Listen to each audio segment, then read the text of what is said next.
Well, today it is bright and sunny and hot. You may not be thinking about a sunburn right about now, but you should.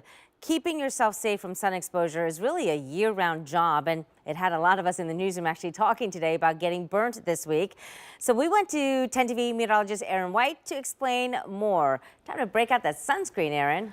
Yeah, definitely going to have to as we have more of these sunnier days now that we're getting into later April, and especially as we get into May and of course into the summer months. And what's something interesting to note about April, comparing it to later in the year, is the actual angle of the sun and why you can get a sunburn now just as easily as you can get in the month of August. The sun angle now getting up into 62 degrees from the ground. That's actually the same as it is in August. So you're just as likely to get a sunburn now as you are in the month of August. Just maybe not thinking so much about it now that we're coming out of the winter months and starting to get more of these sunnier and especially those warmer days where you're not wearing the long sleeves, the jackets. Easier to get a sunburn now, especially since the UV index is getting onto the higher side for today and even into tomorrow. We're tracking UV index around a 7, so make sure to wear that sunscreen, wear a hat, and of course, wear the sunglasses and just have a good time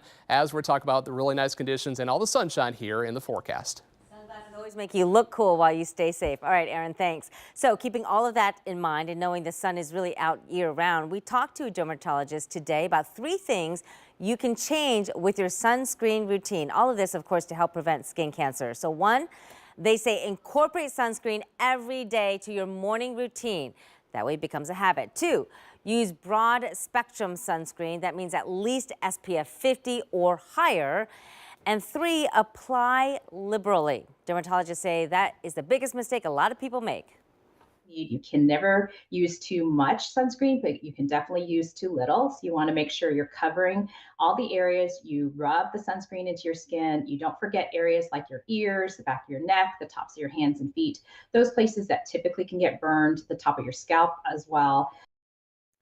And you can also protect yourself, she says, by what you wear. Some brands sell clothing with UPF. That's the ultraviolet protection factor, so look for that. If you don't own any specialized clothing, though, listen to this. There's actually a test to try out what you already own. You can actually hold it to the light and see how much light comes through. So for example, a black t-shirt would be much more protective than a white t-shirt. Denim is one of the most protective types of UPF clothing. So you can find other types of clothing that doesn't necessarily have to be UPF specific. We're all sweating just thinking of wearing denim right now.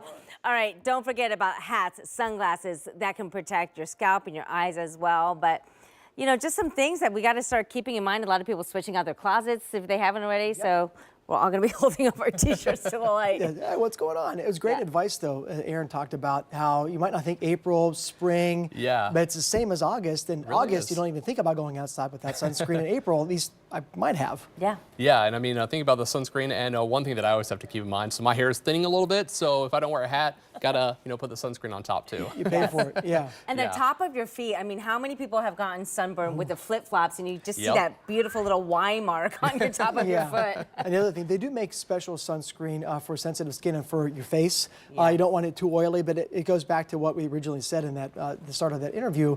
You can apply too little, you can't apply too much, but especially if it's for your face, it does help kind of keep that oil down. So good advice. Yeah.